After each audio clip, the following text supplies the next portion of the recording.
अस्सलाम वालेकुम। एक नए व्लॉग में आपको खुशामदीद कहते हैं। मेरा नाम कामरान यूसुफ है। उम्मीद है आप जहां भी होंगे खैरियत से होंगे। सबसे पहले आपसे रिक्वेस्ट, अगर अभी तक आपने मेरा चैनल सब्सक्राइब नहीं किया तो उसे ज़रूर सब्सक्राइब करें। एक तरफ जब पाकिस्तान अपने सियासी मसाइल में उलझा हुआ है, अभी तक ये क्लैरिटी नहीं है कि अगली गवर्नमेंट कौन बनाएगा, या अगर क्लैरिटी है भी कि किसने हुकूमत बनानी है।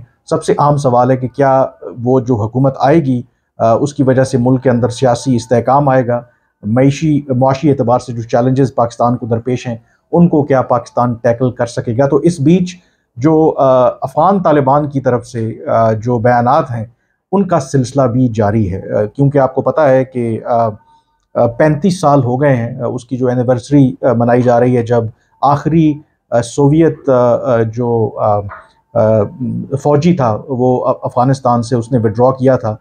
तो अफ़गान तालिबान उसको एक विक्ट्री के तौर पर मनाते हैं। तो उनके कई लीडरान जो हैं इस मौके के ऊपर मुख्तलिफ जो तकरीबात हैं उनसे ख़िताब कर रहे हैं। तो इसी तरह से उनके एक अहम जो रहनुमा हैं शेर मोहम्मद अब्बास स्तानकज़ई, ये इस वक्त नायब वज़ीर ख़ारजा हैं जो अफ़गान तालिबान की हुकूमत है। और माजी में जो दोहा के अंदर अमरीका के साथ मुज़ाकरात होते रहे उसमें जो स्तानकज़ई हैं इन्होंने बड़ा अहम किरदार अदा किया। इन्होंने आज अफ़गानिस्तान का सूबा है लूगर, वहाँ पर इन्होंने एक तकरीब से ख़िताब किया, वही सेलिब्रेट करने के लिए जो फॉर्मर सोवियत यूनियन का ये रूसी अफवाज को मुजाहिदीन ने शिकस्त दी थी। और वहाँ पर उन्होंने पाकिस्तान के ऊपर बड़े ताबड़तोड़ हमले किए हैं। एग्जैक्टली उन्होंने कहा क्या है, पश्तो में उन्होंने वहाँ पे तकरीर की और जो उसकी ट्रांसलेशन है वो मैं आपके सामने रखता हूँ। और उसमें उन्होंने ये कहा है कि अफ़गानिस्तान जो जो ड्यूरन लाइन है उसने अफ़गानिस्तान को तकसीम किया है। और हमने कभी भी ड्यूरन लाइन को, इंटरनेशनल बॉर्डर जो है वो उसको तस्लीम नहीं किया। और उन्होंने ये कहा कि ये एक तस्वुराती यानी कि इमेजिनरी लाइन है, जिसको जो ब्रिटिश जब यहाँ पर हुकूमत कर रहे थे सब कॉन्टिनेंट के अंदर, उन्होंने ये ड्रॉ की थी। और दोनों तरफ बहने वाले जो उनके बकौल जो अफ़गान्स हैं उनके जो दिल हैं उनको उन्होंने डिवाइड किया था। फिर उन्होंने तस्करा किया कि आज हमारा जो पड़ोसी मुल्क है, ईस्टर्न नेबर, वो वहाँ से जो अफ़गान रेफ्यूजीज़ हैं उनको बड़े ज़ालमाना तरीके से वहाँ से निकाल रहा है और अफ़गानिस्तान वापस भेज रहा है।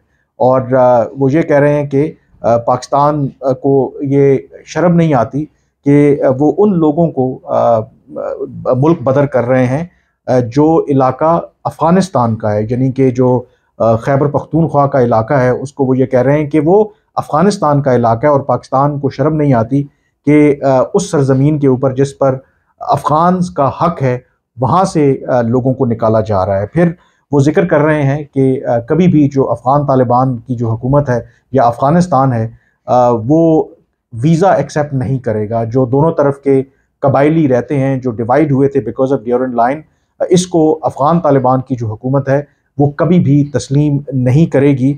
और वो ये कह रहे थे कि जो अगेन बहुत मुतनाज़ा बयान उन्होंने दिया कि अगर पाकिस्तान इस तरह का जुल्म और ज़्यादती करता रहेगा तो पाकिस्तान के साथ 1971 वाला एक और सानिया पेश आ सकता है। यानी कि वो हवाला दे रहे हैं कि जब जो बांग्लादेश एक आज़ाद मुल्क बन गया था और पाकिस्तान से अलग हो गया था, तो यहाँ पर वो ये धमकी दे रहे हैं कि अगर पाकिस्तान ने उनके बकौल इन अफ़गान मुहाजिरीन के ख़िलाफ़ ज़्यादतियाँ बंद ना की तो पाकिस्तान को एक और 1971 का जो ट्रेजेडी है उसका सामना करना पड़ सकता है। यानी कि फिर आगे चल के ये कह रहे हैं कि तमाम जो पश्तून हैं वो इकट्ठे हो के जो अपनी आज़ादी है उसके लिए वो लड़ सकते हैं। मतलब काफ़ी स्ट्रॉन्ग उन्होंने स्टेटमेंट दिया है। और फिर ये भी वो कह रहे हैं कि वो ये भी जानते हैं कि जो एक मुजाहिद बकौल उनके जो अफ़गानिस्तान में मारा जा रहा है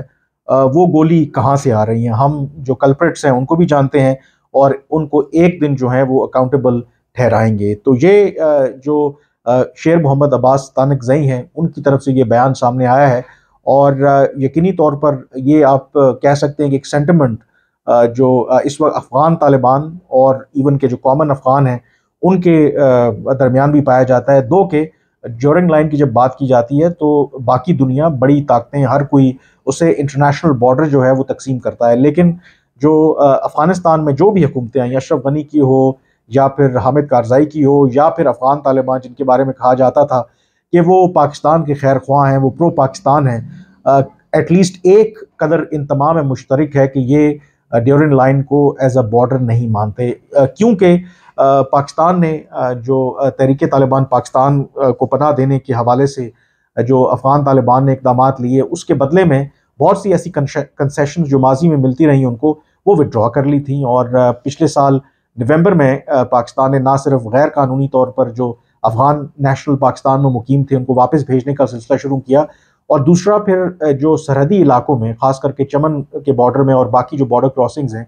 वहाँ पर जो बग़ैर वीज़े के दोनों अतराफ से लोग आते जाते थे, उस फैसिलिटी को भी ख़त्म कर दिया और पाकिस्तान ने वाज़े किया कि एक नॉर्मल कंट्री की तरह अब जो भी नकलो अमल होगी लोगों की बिटवीन द टू कंट्रीज़ और ये बॉर्डर के दरमियान, तो हाँ पाकिस्तान से कोई अफ़गानिस्तान जाना चाहे तो उसको रिक्वायर्ड होगा पासपोर्ट और अफ़गानिस्तान का वीज़ा, और अफ़गानिस्तान से जो लोग पाकिस्तान आते हैं उनको भी पासपोर्ट चाहिए होगा और उसके ऊपर पाकिस्तान का वीज़ा, और उसके बगैर उनको आने की इजाज़त नहीं देंगे। और ये जो एक वन ऑफ द की जो कंटेंशस जो पॉइंट है दोनों मुल्कों के दरमियान, ये अब सामने आ रहा है। और ये जिस तरीके से जो सनकज़ई बात कर रहे हैं, इससे आपको अंदाज़ा हो सकता है कि इस वक्त पाकिस्तान और अफ़गानिस्तान और अफ़गान तालिबान के दरमियान जो ताल्लुकात हैं उनकी नौइयत क्या है। तो यकीनी तौर पर it's a cause of concern. जब नई गवर्नमेंट जो भी आती है पाकिस्तान के अंदर, उसको एक तो मसाइल के अंबार का सामना है,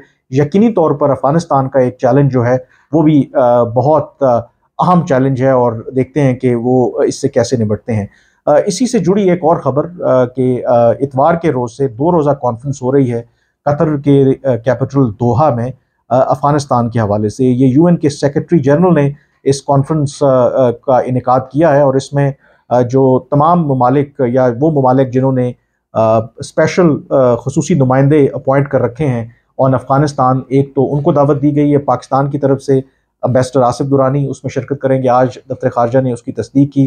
फिर ह्यूमन राइट्स जो एक्टिविस्ट हैं, इंटरनेशनल ऑर्गेनाइजेशंस हैं, अफ़गान वेमेन जो एक्टिविस्ट हैं उनको भी दावत दी गई है, जो नॉन अफ़गान तालिबान जो रिप्रेजेंटेटिव हैं अफ़गानिस्तान के उनको भी मदऊ किया गया है, एंड इम्पॉर्टेंटली अफ़गान तालिबान की हुकूमत को भी दावत दी गई है। लेकिन अफ़गान तालिबान की हुकूमत ने अभी तक ये दावत कबूल नहीं की, बल्कि उन्होंने चंद शराइत रखी हैं, और उसमें से एक शर्त ये है कि अफ़गान तालिबान का जो नुमाइंदा होगा उसको वाज़े तौर पर अफ़गान तालिबान की हुकूमत का नुमाइंदा समझा जाएगा। और दूसरा जो उनका एतराज़ है इस वक्त, क्योंकि ये कॉन्फ्रेंस जो हो रही है इस बैकग्राउंड में हो रही है कि जो यूएन सेक्रेटरी जनरल थे उन्होंने एक स्पेशल कोऑर्डिनेटर अपॉइंट किया था ये असेस करने के लिए कि वो एक रिपोर्ट सबमिट करें कि अफ़गान तालिबान के साथ और अफ़गानिस्तान के जो मसाइल हैं उनको कैसे आगे बढ़ाया जा सकता है। तो कुछ माह पहले जो वो स्पेशल कोऑर्डिनेटर थे उन्होंने जो अपनी रिपोर्ट सबमिट की उसमें बहुत सी उन्होंने तजावीज़ दी,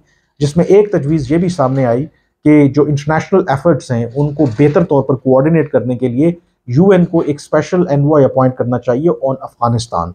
अब इसके हवाले से कुछ हफ्ते पहले ही यूएन सिक्योरिटी काउंसिल ने एक करारदाद मंजूर की, जिसमें अमेरिका और जो यूरोपियन उनके इत्तेहादी थे उन्होंने तो उसको सपोर्ट किया, लेकिन चीन और रूस जो इम्पोर्टेंट स्टेक होल्डर्स हैं उन्होंने वीटो तो नहीं किया, लेकिन उन्होंने इस करारदाद के हक या मुखालफत में भी वोट नहीं दिया।